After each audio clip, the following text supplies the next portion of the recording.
Here's the story of Paolo. So he also shared that I'm going to read this, right, in verbatim in Filipino, then I'm just going to translate it after.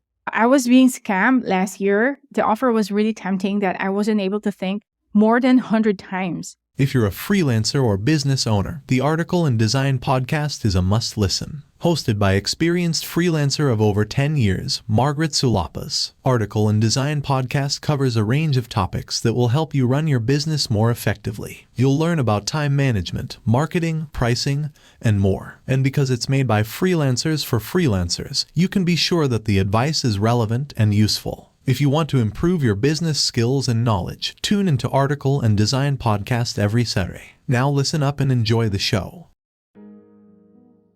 Welcome back to the Article and Design podcast, where we provide freelancers and digital business owners with straightforward, no-nonsense advice and content. I'm your host, Margaret, a freelance digital marketing strategist with over a decade of experience. So this episode is a continuation of the previous episode dedicated to all Filipinos in the Philippines. So to further understand this topic, guys, I suggest listening to part 1. It's just the previous episode. It's only less than 15 minutes. And go back here again when you're done listening to that one. Thank you for listening to this previous episode. So now you're back. In the last episode that we did, we discussed the dark side of freelancing in the Philippines. So today, in this episode, we'll focus on practical advice and best practices to help you navigate and protect yourself from these dark sides that we covered earlier. So let's get started. I focused on 4 significant dark sides or pitfalls Filipino freelancers face in the Philippines or in the freelancing industry. So we can't deny that these things are happening, or still happening probably, and will probably be tolerated by some Filipinos for many reasons. My ultimate advice, first and foremost, is to always protect yourself and think of yourself as a business entity. I know this is cliche, but hear me out. Because if you have this line of thought that you're a business entity, so whatever move that you make, whatever decision that you're going to do, many things are affected or will be affected if you make one wrong move. So better be not careless. All right, so let's discuss the practical advices or probably best practices that you can do to avoid falling in those dark sides. Imagine never buying another freelancing course again. Imagine having one website that has everything you need in building a service-based business. Imagine getting inside a practitioner's mind for over 10 years and not a self-proclaimed overnight success. Imagine learning from people who were ahead of you and holding you by the hand. Imagine learning from real practitioners and not fake gurus. Imagine learning how to create a business and build long-lasting relationships. Imagine you don't need to learn any hype, unethical persuasion, and really focus on what matters. Imagine profit, balance, discipline, work from home, and freedom. Create processes and systems, simplifying your life but building wealth. Imagine there's a community that can give you this. Imagine there's one place full of lessons that you only need. No hype, no BS, no annoying life coaches who keeps on shouting at you. Again, imagine never buying another freelancing course. Don't imagine. It's here. Welcome to Article and Design. We've been waiting for you. Join the world of Article and Design Pro, where your dreams are transformed into reality, where you earn a living you can be proud of, where you can get paid often and set clients for life, where you build a business and not be a freelancer forever. Join us and become an ND Pro member. I am Ethan, Article and Design's AI voice. Go to www.articleanddesign.com and see you there where the water is fine.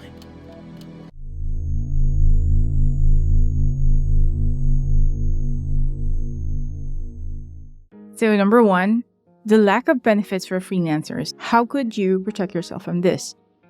First is you have to always set the right rate or the right pricing for your services.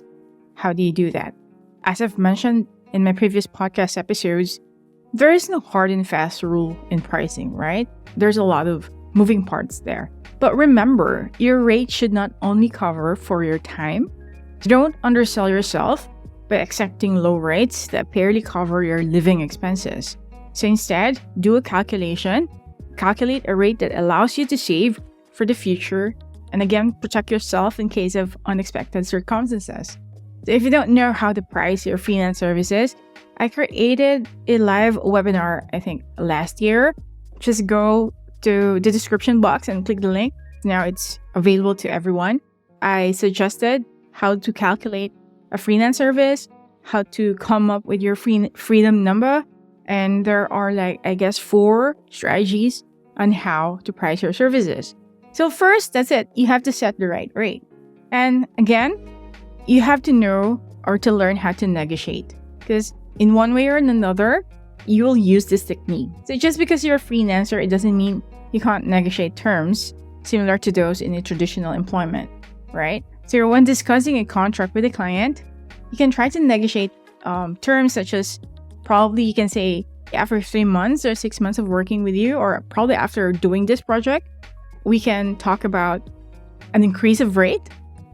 If, of course, assuming that the client wants to continue, right? Or in some cases, what I do is I negotiate terms in my contract and include a performance metric or a performance bonus. What I'm trying to say. For example, you're a digital marketing strategist or you run paid ads, and then you can track the conversion of those ads. You can inform the client, hey, client, I would add something like $1 per lead. So it's like a performance metrics or a performance bonus. So you can negotiate the terms. So when the client says, for example, okay, I'll give you $500 per month. Is that enough? So according to your rate, which you set your freedom number, it's not enough. You can say, how about we do it $750? What do you think? And I'll give you an extra whatever. Okay? Make sure that extra is like a no-brainer to you. Makes sense? It's not like an additional work for you. Right? So you have to learn how to also negotiate terms. What's the worst that could happen? The client won't accept it. So that's one of the many things that you can do on how to mitigate the lack of benefits for freelancers. And the dark side, number 2, how to protect yourself. The dark side is freelancers can be easily disposed of. So how could you protect yourself from this? According to a client's perspective, because I'm also a client, clients are less likely to dispose of freelancers who provide value, all right, that matches or probably exceeds their costs. What I'm trying to say, if the business is working, if your output is giving the client money or profit, then you are less likely to be disposed of. True story. All right? So I want to be very clear on that one. So how could you protect yourself so that you can't be easily disposed of? First is, don't just work for one client, because that's not freelancing. A freelancer is an independent contractor, and you have the capability to work with different clients. So that's a freelancer. So first is you diversify your client base.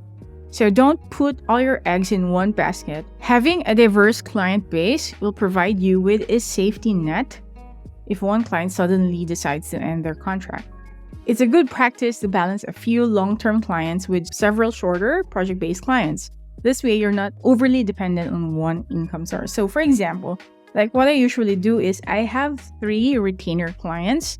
I've been working for them for the past 7 years. We started working, then 2014, we became a retainer, and until now. Then I also have short projects. So you have to diversify your client base, because that's the only time that you can tell yourself, okay, if I lose this one client or if I get disposed of, then I still have my backup plan. I mean, easy said than done, I know, but try to at least diversify your client base. Suggestion that I would say is, okay, as I've mentioned, try to at least get long-term contracts or retainers. If you don't know how to do this, retainer is like you're being paid on a monthly basis for a longer period of time. I suggest to really aim for this one, because that's the only time that it could give you more buffer. It could give you more savings for yourself. You might ask me, Margaret, I don't know how to ask for a long-term contract for the clients. So this is just a podcast. This is an episode. I can't say everything. I can't discuss everything. Probably in the next episode I will.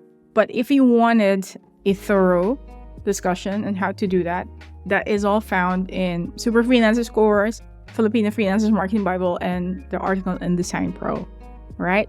You'll know that you're going to get money for the rest of like 8 months or 12 months, because you have a retainer or long-term contracts. It will also help you build deeper relationships with these clients. And in this way, if you get that long-term contract, guys, what I suggest is please do your best, right? Do your very best. Don't get lazy because I already have the contract. No, just do your best, okay? You will reap the rewards very soon. I suggest that you have a regular communication and feedback with your clients. What I suggest is you do a monthly backup or a monthly rain check, or probably fortnightly if that's necessary. So what I do is most of my clients, I discuss with them, some other clients are weekly, some are monthly, some are quarterly. It depends. What I'm trying to say, there should be a communication, regular updates, project reports, or even just casual check-ins.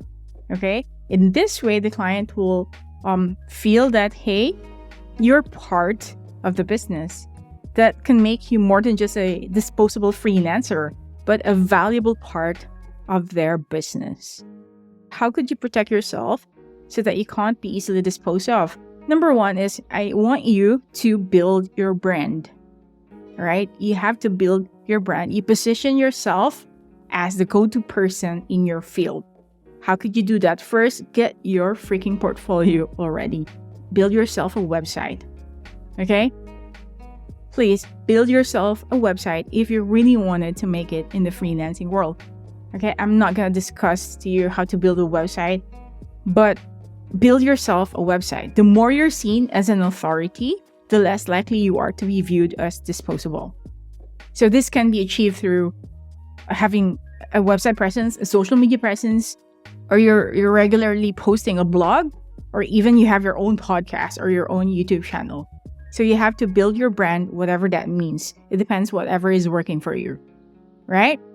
And of course, legal protection. In your case, whenever you go through a client, you create a project, you agree on the project, I would like you to really have a contract for every project that you do. Okay? If you're hired directly, because some freelancers, they go through a freelancing platform like Upwork, Freelancer, Fiverr, etc. So that's fine because you have an escrow, you have a middleman. But when you're hired directly, a contract is very important because it provides you legal protection. So it should clearly define the scope of work, the terms, the payment, the termination, and other essential details that you need. All right? And of course, if you're dealing with large projects, I suggest that you might want to consider hiring a lawyer or probably an insurance that could provide additional protection to your projects. And last but not the least, I would like to emphasize that in order for you not to be disposed of, aside from all the things that I've mentioned, please continue to develop your skill. Continue to be a lifelong learner. Dark side number 3, building your portfolio as a cover for free service. Margaret, how can I protect myself from this? I've mentioned this before. This is a very controversial topic that, hey Margaret, shut up. In order for me to have a portfolio, in order for me to gain experience, I have to work for free. Okay guys, if that is your vibe, if that is your jam, go ahead. Do that. Okay? But this one, I'm not preaching you to follow me. I'm just sharing with you what worked for me and for the freelancers and the community that I've been dealing with. I'm just sharing this with you. This is an option. Okay, this is another option to look at. So what is it? Instead of working for free or to build your portfolio, what you can do is first, you can identify personal projects. So rather than working for free, consider creating your own projects that will showcase your skills. For instance, if you're a graphic designer, design a series of posters or social media posts for a fictitious brand. Create something like a beauty product or create like a new sneakers. All right? If you're a copywriter, write articles or subjects that you're passionate about. If you're passionate about like environmental issues or climate change, write about it. This will allow you to build a portfolio without having to work for free. That is your own example. Why am I saying this? Because that's what I did before. I started as a freelance writer. I've written articles on my own, and then I made it as my sample. And I showed it to clients, and the clients say, okay, that works for me, right? So that's the portfolio that I showed my client. So there's a lot of things that you can do for your personal projects to showcase your skills. Number 2 that you can do is, I suggest you guys do this, collaborate with other freelancers. If you're a member of the article and design community, if you're not yet, go to Facebook group, search for article and design community and join us for free. So collaborate with other freelancers who are also in the process of building their portfolios. This is like an X deal. So this will allow you to gain experience, build your network, and of course, add this project that you completed to your portfolio. For instance, if you're a website designer, but you don't really know how to write or you lack the strong copywriting skills, I suggest you team up with a writer or a copywriter inside the community. You can post, hey, I'm building my portfolio, blah, blah, blah. Who wanted to collaborate with me? I need a copywriter to write a copy for my website. I could build or probably teach you what to do to start building your website, your first website. Okay? So it's like an X deal. In this way, you can both benefit from the project and you guys add it to your portfolios. You didn't pay for anything. You collaborated with your fellow freelancers who are also building their portfolios. Margaret, I really wanted to work for free. Yes, okay. There's nothing wrong with that one, and I'm not stopping you to do that. But what I suggest, if you feel strongly about giving your time for free or working for free, I suggest that you consider volunteering your skills for a cause you're passionate about. So do a volunteer for a cause. So this could be a local charity, a nonprofit organization, or any community project. For example, if you're part of the LGBT community, volunteer to LGBT. If you're part of like a church, a religious group, create all the graphic designers or banners of all your Bible studies, right? If you're part of a community, probably in your home association, whatever, create their own website, write their own copy. In that way, you're volunteering for a cause. For example, in our article and design community and our Facebook group, most of the moderators there are actually volunteers. So I'd like to give a shout out to Leo Ocampo, who is also a graphic designer and a professional photographer. Also, Ed Esqueta, who is a graphic designer, WordPress website developer. These two are the moderators of our article and design community. They volunteered to support because they believe in the mission of the community. And in this way, the experience that they get from this, they can actually use this as their portfolio. There's a workaround if you feel strongly about working for free. Another one is how to build your portfolio is you use spec work or speculative work. I've discussed this before, so I'm just going to repeat it again. What is speculative work? Speculative work is done without the guarantee of being paid. It's a highly controversial topic in the freelancing world, especially for designers, because it's generally recommended to avoid this type of work. But if you choose to do so, if you're a graphic designer or you're an illustrator and you wanted to, okay, I'm going to go down that path, Margaret, I'm going to do the spec work, make sure it's strategic, okay? What I'm trying to say is, if it is for a potential agency, a design agency that you really want to work with, all right, then it will give you a new avenue to delve into a new industry or a new opportunity for you. It might be worth considering, right? If that is your really dream job. It depends on your situation or your scenario. It might be worth considering. Always weigh the pros and cons before taking on any spec work. So Margaret, is that only how I can do spec work? Another thing that I suggest with speculative work is like personal projects, something like this. You create a new piece, probably a new design for an existing brand or concept. For example, one of our members of our community, he rebranded the article and design logo, and he did that as his own portfolio. Create a new concept for an existing brand, for example, Nike, Adidas, whatever. Designing a popular website, for example, a Filipino government website or tourism website, you wanted to redesign that one. Or you can write a promotional piece for a well-known product. For example, write some storyline for the Jollibee, for the McDonald's. This will allow you to showcase how you would approach real-world projects. I am more leaning into this type of speculative work. So if you can't do this, guys, I suggest do this. Above everything else, never forget that even if you don't have any experience, even if you're just starting, never forget that your work has value, right? Even if you're just starting out, your time, effort, and skills are worth compensating. Okay, so don't let anyone convince you otherwise. Dark side number 4, the cash grab seminars and webinars. Margaret, how can we protect ourselves to this? This is really everywhere. They're chasing us from all these ads. I'm really convinced. Margaret. Okay, you know what? As I've mentioned in the last episode, in the previous episode, there are some webinars that are really legit.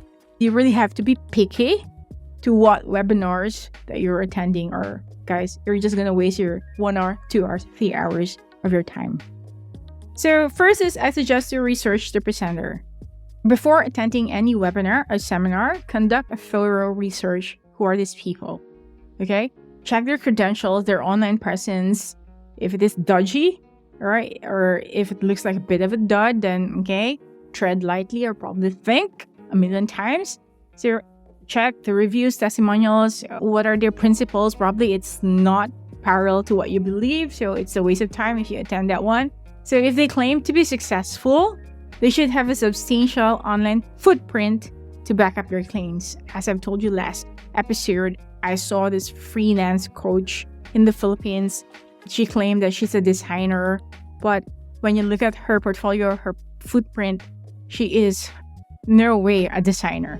Number 2 is you have to be skeptical of these unrealistic promises. If a seminar or webinar promises you'll start earning 6 figures with a minimal effort, so you really have to think it through. I mean, if it's a promise, okay, I'm not saying it's impossible because there are indeed 6, 7, 8 figure freelancers.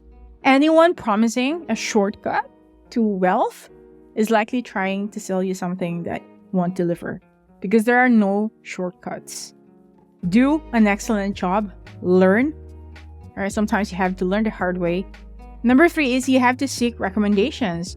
And of course, look for transparency. So reputable seminars or webinars will have a clear agenda, all right? And of course, the transparency of costs.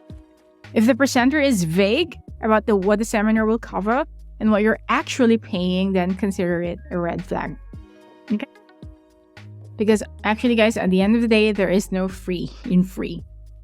When you attend something, you have to always think, am I investing in my skills or in secrets that these freelancers are claiming or these freelance coaches are claiming they're going to tell me?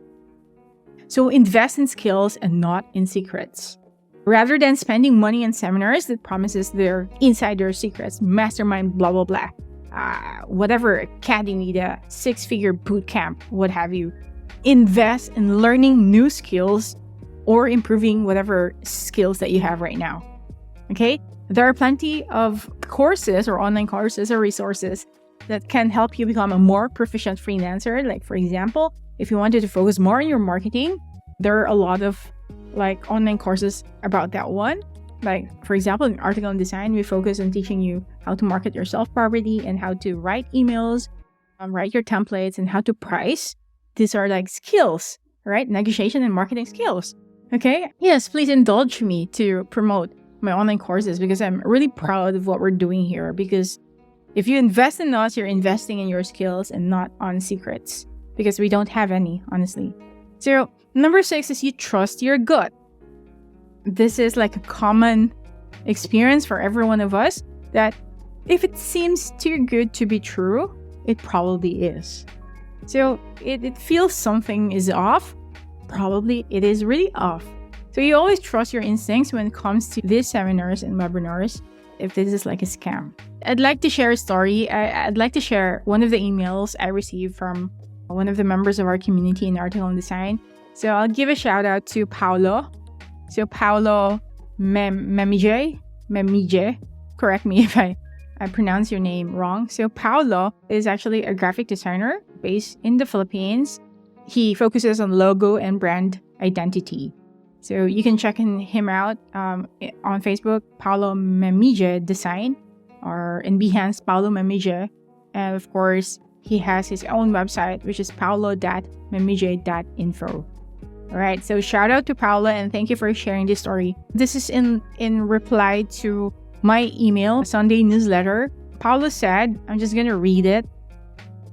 He said that it's really good you have shown us those dark sides of freelancing. This is a reminder also to always watch out if these gurus try to get money for themselves. So thanks again for taking the time and keeping us freelancers learning the truths. No worries, Paolo. It's my pleasure. Here's the story of Paolo. So he also shared that I'm going to read this, all right, in verbatim in Filipino. Then I'm just going to translate it after. I was being scammed last year. The offer was really tempting that I wasn't able to think more than 100 times. Haha. Wow, this was super dumb. They asked me to rewrite the pages on InDesign. At ang malupit dito, nag-hire ako ng isang friend ko at nung natapos namin, di man lang ako nanghingi ng 50% payment. This is super dumb sa side ko dahil sa offer niyan money that we could get. So, nag-offer siya ng money siguro na malaki yung client. So, yun, since hindi kami nabayaran, we decided to not give them the files also. Pero nagkautang ako ng 9K sa friend ko. Oh my gosh, 9,000. How much is that? Like $250, is it? Sa friend ko, haha, sad reality. I think the client came from Upwork, but nagsend muna siya ng email. At itong client na ito nagsend ng message na sa Telegram daw kami. Alright, I'm going to translate it in English. So what Paolo experienced is he accepted a project from someone, and he didn't ask for a 50% down payment. Right? So guys, this is one of the common mistakes of the Filipino freelancers. Always ask for a down payment before you do any work. Right? So what Paolo did is he did the work and he even asked a friend to help him, right? But he didn't ask for any down payment. After that one, Paolo is of course obliged to pay his friend because he promised to pay his friends. He paid his friend 9K, which is 9,000 pesos, I think it's $250. Instead of getting money from the client, Paolo was actually scammed and he needs to pay his friend. So that's what happened to Paolo. So Paolo, Memije, thank you for sharing your story. So shout out to Paolo. Please follow him. I'm going to add his links here. So check it out. Paolo is a logo and brand identity designer. If you want to collaborate with him, rest assured, Paolo, please don't get scammed again. Okay? So thank you for sharing your story. Going back, so you always have to trust your gut if there's something is off. Okay? The key here, guys, is to always be vigilant and discerning because you'll know that if there's something is wrong. I mean, you have to be very, very discerning and intuitive of that. So remember, building a successful freelancing career is a marathon. It's not a sprint. You learn the hard way. As I've said, there are no secrets. Okay? There are no shortcuts. And anyone who tells you otherwise is likely selling a dream that won't come to fruition. In short, they're scamming you. I hope these best practices helped you. I hope that you learned a thing or two and that you can apply it to successfully navigate your freelancing career and, of course, to protect yourself from these dark sides. Guys, to help you more on how to navigate the freelancing or the cruel freelancing world, you can download a copy of our Freelancers Manifesto. This is for free. Just go to Article and Design Courses and look for the Freelancers Manifesto there. Just download the copy. It's free. It is only a 9-page guide to help you navigate the freelancing world. And if you want to go to the next level, if you want to know how to price properly, what templates or emails to use, how to negotiate and market yourself, just enroll to any of our courses. Just go to articleanddesigncourses.com, enroll to our Super Freelancers course, Filipino Freelancers Marketing Bible, or even become a member of our A&D Pro. So it's only $49 per year. This is not a scam, I assure you. If you found this information valuable, please subscribe to our YouTube channel, follow us on Spotify, Apple Podcasts, or wherever you consume your podcast, and please give us a 5-star review. Because by doing this, you're helping us create more valuable content for you. So salamat once again, thank you so much, and I'll see you in the next episode. Bye! Thank you for listening to our podcast. We hope you enjoyed the show and found content helpful, insightful, or entertaining. If you have any questions, comments, or suggestions, guys, please feel free to reach out to us on our Discord, YouTube, or Facebook platforms. Just search for Article and Design. If you want to go to the next level, check out our website, articleanddesign.com, and be an Indie Pro member. Until next time, you super freelancers, stay grounded. Bye! Oh, hey, you're still here. Can you give us a minute and leave us a review on our Facebook page? Thank you so much.